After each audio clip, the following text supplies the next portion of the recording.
Hi, I'm Stephen Reich from the Pokepress Studios in Madison, Wisconsin. I'm here with Jake McInnes, who was a player that I met at a Pokemon Evolutions pre-release over the last week or so.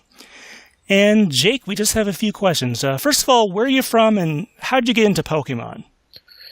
Well, I'm from Canada, just a couple hours outside of Winnipeg, if you guys know where that is.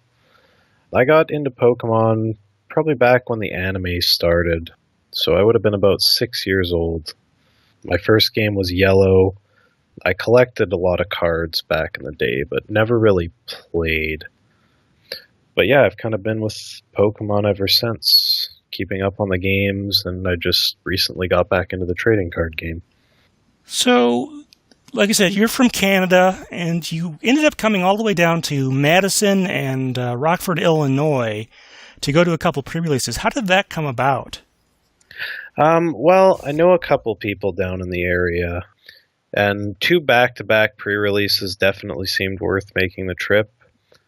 I don't actually know if there's a league up in Winnipeg, which, as I said, is about 2 hours from me. So it's about 10 and a half hours to drive down to Madison. That might seem like a long ways, and it probably is, but it seemed like it was worth it. What do you do to pass the time on a long drive like that? Mostly music. Actually, pretty much just music.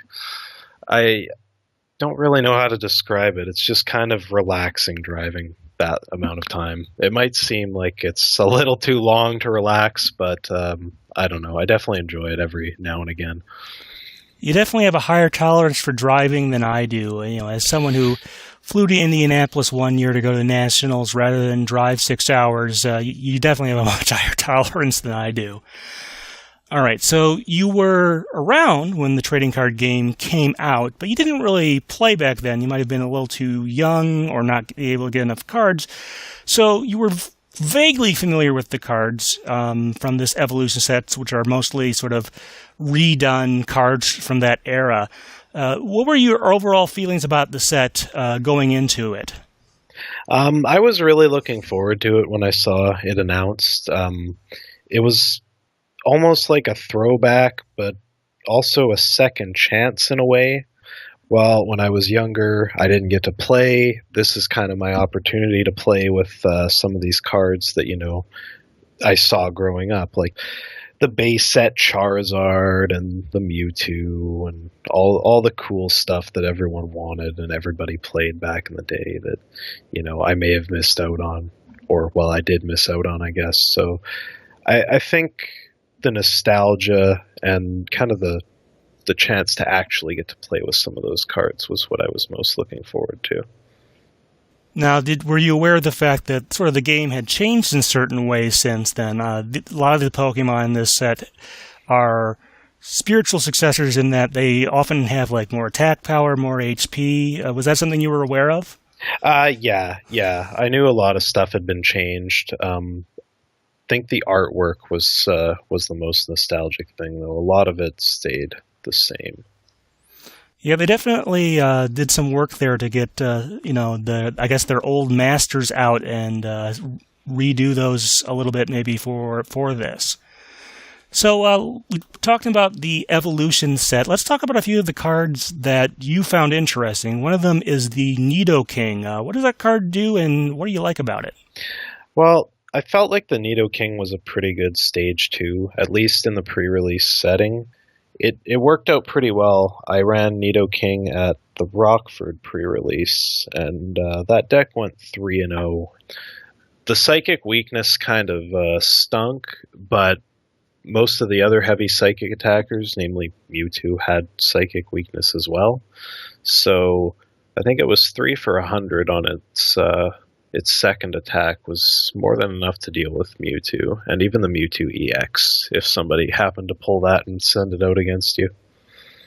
Yeah, the Nidoking, there's also a break, which I was lucky enough at the Madison pre-release to pick in my packs, although my tournament experience was actually kind of the opposite of yours. I was 0-3 because I could just never get things going all that well. I don't know if I just had rotten luck or if my deck wasn't as well put together as I thought it might have been.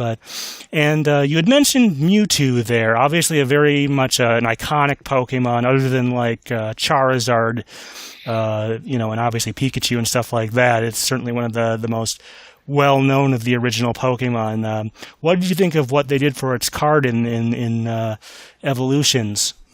I really liked it. I didn't get to use the Mewtwo EX. I mean, obviously, I had not the greatest luck with pulls, but I did have the Mewtwo promo at Rockford, and I ran that, and I was really happy with it.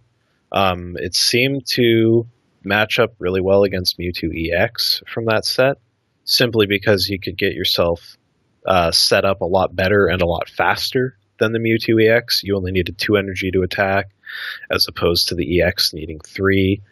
And by the time it actually got 3, it was usually dead because of its psychic weakness. Yeah, that is sort of an interesting matchup there. We've seen actually a number of Mewtwo EXs over the 5th and 6th generations. It's definitely a Pokemon they keep going back to. This one is, like I said, sort of a redo of the one from the original base set, but it still has a lot of the same properties. All right, well, Evolutions is kind of taking the place of what we usually get, a filler set at the end of the generation. Do you think this is sort of better than having a major reprint set at the end of the generation? What are your thoughts on that? I mean, I can't really speak for how previous generations worked out, because unfortunately I didn't play nearly as much as anyone else did. I like this. I think it was a nice throwback. I will kind of reserve my decision until I guess I see the end of the Sun and Moon cycle and see what they do there, and whether they do a massive reprint set or just do another big throwback. Yeah, it would be interesting to see maybe either a gold and silver or some of the other stuff from the first generation in a couple years once we head towards the ends of Generation 7. Speaking of which, of course, we know a little bit about the next generation, the Sun and Moon TCG. What are your thoughts in that area? I'm really looking forward to it. I haven't done a whole lot of reading on it. I mean, I've looked at some of the scans that have been popping up.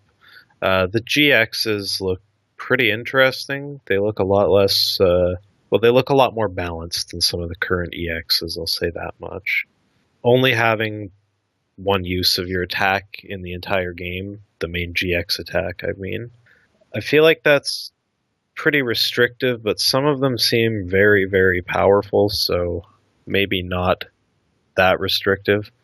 But I'm really looking forward to seeing how it plays out, especially since it'll come probably half or a third of the way through the competitive season. So, do you think GXs will work out to be a more useful mechanic than, say, Mega Evolution, which, other than a few, didn't really see much play in the TCG during the 6th generation? I think it'll probably be a little better. The way I look at GXs right now is they're pretty much break evolutions, except they're worth 2 prizes, because they're all almost at the end of a massive evolutionary line. The starters specifically, I mean, you're looking at a stage 2 GX. I mean, I can't speak for anything past because I haven't played, but that seems like a long way to go to get something that powerful. But at the same time, some of them seem very, very strong, like stronger than some of the EXs that are, at least popular right now.